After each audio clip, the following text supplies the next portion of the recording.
truck and SUV demand and making a comeback, which I would not have thought of. Making a comeback, but the Dave Canton Group, which specializes in M&A within the auto industry, they put this idea out a couple of weeks ago, and it sparked some debate within the industry. Are we at peak truck? And by that, the claim that some are making is that we're not going to sell any more SUVs and crossovers market share-wise than what we do right now. $90,000 pickup trucks are being dumped for $16,000. That is not a typo. That is not a glitch. That is happening right now. A 2022 Ford F-250 King Ranch. Leather seats. Panoramic roof. 22,000 miles. Clean title. The window sticker still sitting in the glove box, showing $89,000. And it is sitting on an auction lot with a $16,500 price tag. Nobody bid on it. These are not wrecked trucks. These are not flood cars. These are the same trucks that dealers were selling at full sticker price just 2 years ago. The same trucks people took out 7-year loans on. The same trucks families stretched everything they had just to bring home. And right now, they are getting dumped at a loss so catastrophic that banks are panicking, dealers are going under, and the people still making payments are waking up to something nobody warned them about. So the question is this: if the truck in your driveway was worth $90,000 2 years ago, what is it actually worth today? Here is what nobody wants to say out loud. This collapse did not come out of nowhere. It was built, piece by piece, year by year, with every price increase that never made sense and every loan that should never have been approved. And to understand why $90,000 trucks are getting dumped for $16,000 right now, you have to go back to where the math first stopped working. In 2015, the average new pickup truck cost around $38,000. Not cheap, but manageable for a working family. A reasonable purchase. Something you could finance without losing sleep. By 2023, that same truck cost over $61,000. That is a 60% jump in less than a decade. Now here is the part that matters. Your paycheck did not go up 60%. Nobody's did. Median household income grew just 25% in that same period. And when you adjust for actual inflation, real income growth was barely 12%. The trucks got 60% more expensive. Real wages grew 12%. That gap is not a rounding error. That is a canyon. Think about what that actually means in real numbers. Back in the 1990s, a full-size pickup cost roughly half of what a typical American family earned in an entire year. That was the old normal. By 2022, a new truck was consuming 95% of median household income. Nearly everything a family earns in a year. Gone. Just for the truck. Before insurance, before fuel, before a single repair bill. Monthly payments that averaged $450 in 2015 had ballooned to $900 or more by 2022. Average loan balances on trucks and SUVs climbed from $31,000 to over $47,000. And to make those payments feel manageable on paper, loan terms stretched to 7 years, 84 months, some even longer. People signing paperwork agreeing to pay for a truck until 2030 and beyond. And the automakers did not slow down. They accelerated. Ford, GM, and Ram pushed harder into luxury. King Ranch, Denali, Tungsten. Trucks loaded to the roof with leather and technology and badge prestige, carrying sticker prices north of $85,000. These were not work vehicles anymore. They were being marketed as rolling status symbols, investment-grade assets, the kind of purchase that said something about who you were. The buyers showed up. The loans got signed. The lots cleared. And on paper, the system looked like it was working perfectly. But the math was broken from the start. The prices were not connected to wages. The loan terms were not connected to reality. And the moment anything in that equation shifted, even slightly, there was nowhere for it to go but down, hard. Here is what the automakers will never put in a press release. The price explosion was not just market forces. It was not just supply chain issues or post-pandemic demand. It was a machine. A deliberately engineered system designed to keep high-margin trucks moving off lots, regardless of what buyers could actually afford. And it ran perfectly, right up until it didn't. Ford, GM, and Ram all played the same game. Behind the official sticker prices and the glossy showroom floors, there was a second economy running entirely out of sight. Cash spiff programs, allocation bonuses, hidden incentives funneled directly to dealers for moving the most expensive trims. Not the base models, not the work trucks. The King Ranches, the Denalis, the Limiteds. The ones loaded with every gadget, every stitch of leather, every badge that justified an $85,000 price tag. Between 2020 and 2023, factory dealer cash bonuses surged to $10,000 or more per truck, stacked on top of official rebates, stacked on top of low-interest financing offers. In 2023 alone, Ford and GM were spending over $10,000 per truck in under-the-table incentives just to keep inventory flowing out of the factory. Ram topped $12,000 in cashback deals on certain models. The profit margins on these luxury trims hit 30% on paper, but the real money was in the volume. Keep the plants running, keep the high-margin trucks rolling. The quarterly numbers had to look right, no matter what the actual market was saying. And dealers had no real choice. One Midwest dealer described it plainly. It was a hostage situation. Take the trucks or lose your allocation. Refuse the next shipment, and the factory would freeze you out for the entire following model year. The only way to stay in the game was to keep ordering more inventory than you could sell, move it however you could, and hope the buyers kept showing up. They kept building. The factories ran at full capacity, straight through softening demand. By the end of 2024, trucks were sitting on lots for 250, 300, even 460 days. Not because dealerships forgot to advertise them, because there was nobody left who could afford them at the prices the system required. The inventory glut was not an accident. It was the inevitable result of a calculated bet that buyers would always show up, that the demand was real, that the status symbol would keep selling no matter how far the price climbed from anything resembling reality. When the music stopped, Detroit shrugged. The dealers were left with the trucks, the buyers were left with the loans, and the crash that was always coming finally arrived. Mike had driven 3 hours to get here. 3 hours because what he found online did not seem real and he needed to see it with his own eyes. A 2022 Ford F-250 King Ranch. Original sticker price, $89,000. Auction start, $16,500. Just over 22,000 miles on the clock. Clean title, no accidents, no flood damage, no salvage history. The window sticker still tucked in the glove box, like a receipt for a life that no longer made sense. He expected a crowd, bidders lined up, dealers fighting over something this obviously undervalued.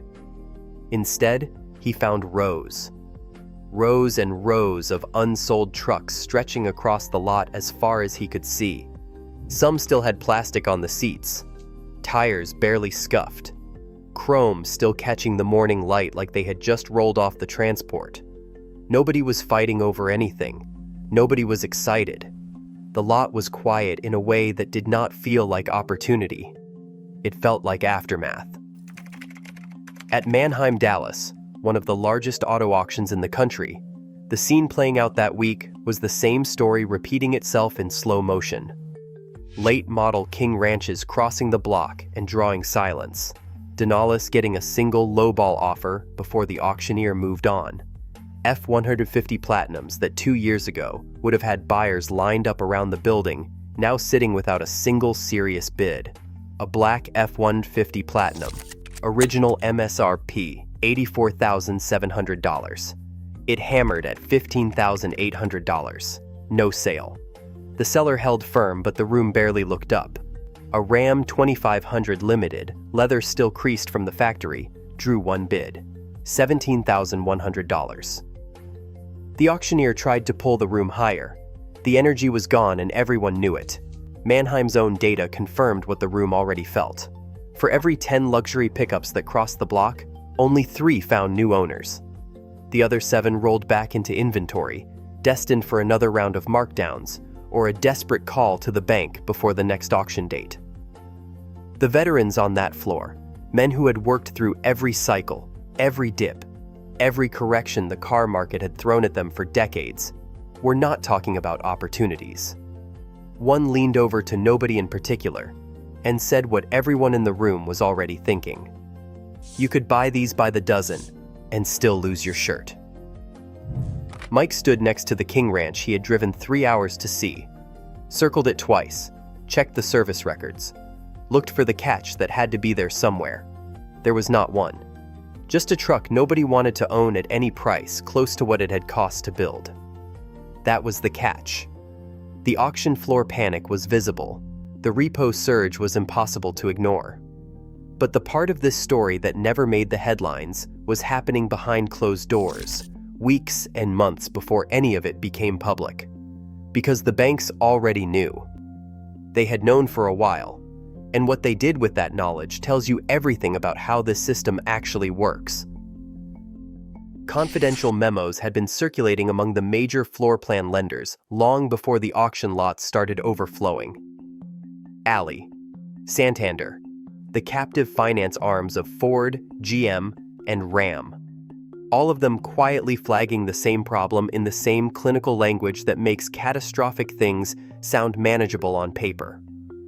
Hundreds of millions of dollars tied up in trucks nobody wanted, inventory aging to 180 days, then 250, then 460. Units that were supposed to move in weeks sitting under the sun, collecting dust and burning money every single day. One internal memo dated March 2025 stopped using careful language entirely. Dramatic collateral risk on all high-trim pickups. Immediate reduction of exposure required. That was the line, not a suggestion, not a concern flagged for further review. An order. Get out.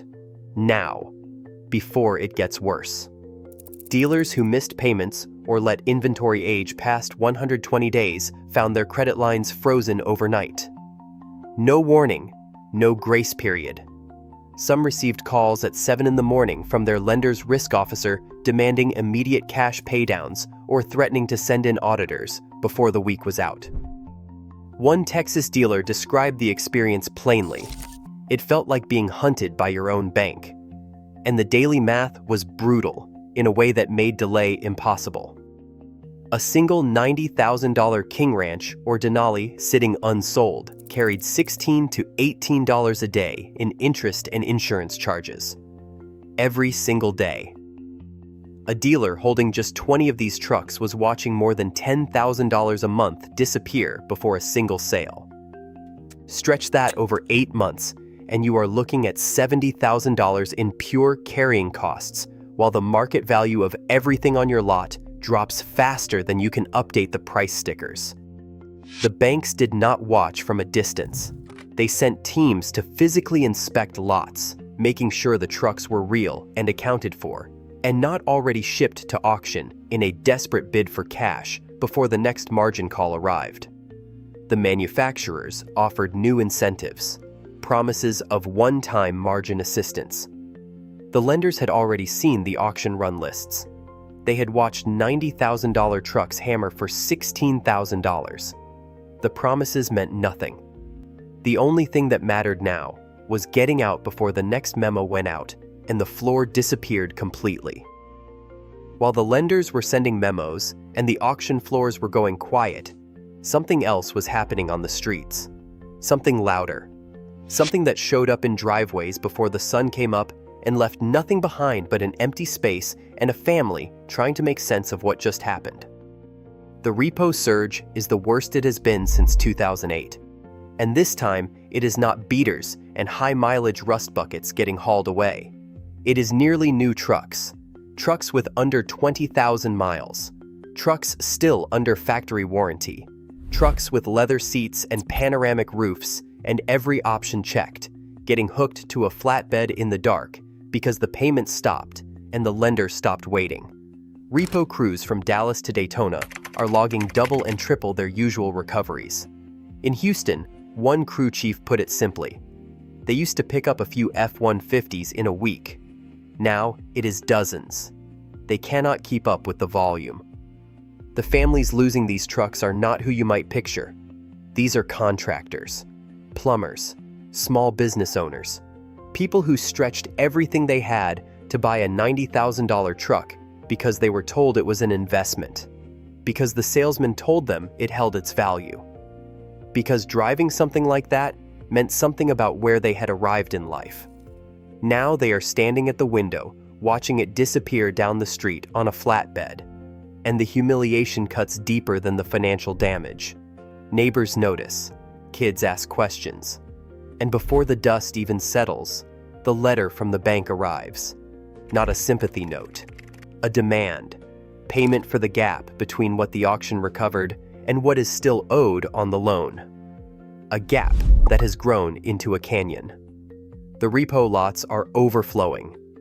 One operator in Atlanta described walking his facility and seeing row after row of late-model pickups lined up under the open sky. Leather seats, factory spray and liners, navigation screens, full-service histories, all of it sitting there like a graveyard of broken promises, waiting for auction dates that keep getting pushed back because the auction houses cannot process them fast enough. Mannheim, Edessa, Copart. Every week, hundreds more trucks arrive. Every week, the bids drop a little further. The operators are not shocked anymore. They have stopped being shocked. Now they are just counting. This is the part of the story the manufacturers are not telling. Not the memos, not the auction data, the people. The actual human cost of a bubble that was built in boardrooms and burst in driveways across America, while the people who built it moved on to the next quarter. Here's the part that does not make the news. Because the families losing their trucks to repossession are at least done with the payments. The ones nobody is talking about are the ones still making them. Still paying every single month on a truck that is worth a fraction of what they owe. Trapped. No way to sell. No way to trade. No way out. Meet Lisa, a nurse in Missouri who bought a GMC Denali for $89,000 on a 7-year loan. She was proud of that purchase. She had earned it. 2 years later, she walked into a dealership to explore her options, and the dealer offered her $18,000 on trade. She still owes nearly 4 times that amount. The bank does not care about her story. The payment is due on the same date it has always been due. Then there is Marcus, a plumber in Florida whose 2023 F-150 Platinum was stolen from his driveway last month. He called his insurance company expecting relief. The adjuster sent him a check for $16,700. Current market value based on recent auction sales. Marcus still owes $56,000 on the loan. The fine print says actual cash value. That is all the policy covers. He has no truck, no way to work, and a 5-figure debt that did not shrink by a single dollar when the truck disappeared. By 2024, it is not unusual for owners to owe 3 times what their truck is worth on the open market. Gap insurance, the coverage specifically designed to protect against this kind of situation, is turning out to have exclusions for extraordinary market conditions. The safety net has holes in it exactly where the fall is happening. Class action lawsuits are building in Texas, Florida, and California. Owners arguing the industry knew these trucks were wildly overvalued and never disclosed the risk to the people signing the loans. The companies that called these trucks investment-grade assets are nowhere to be found. They are already planning the next marketing campaign. The working family is left holding the bill alone. Nobody is calling a bottom. Not the analysts, not the auction houses, not the lenders who have seen every cycle this market has ever thrown at them. The luxury pickup collapse is not over, and the people paying closest attention are not even close to optimistic about what comes next. Forecasts out of the major auction houses point to further price declines through 2026. Some experts are projecting another 10% drop before the dust settles. Used car prices across every segment are softening, but high-trim trucks are not softening. They are in free fall. And the banks have already adjusted their behavior accordingly. Loan approvals on luxury pickups are down. Required down payments are up. Some lenders have stopped writing new loans on high-trim trucks entirely. The message from the people who control the money is clear. Nobody wants to be holding the bag when the floor finally hits. The manufacturers are scrambling.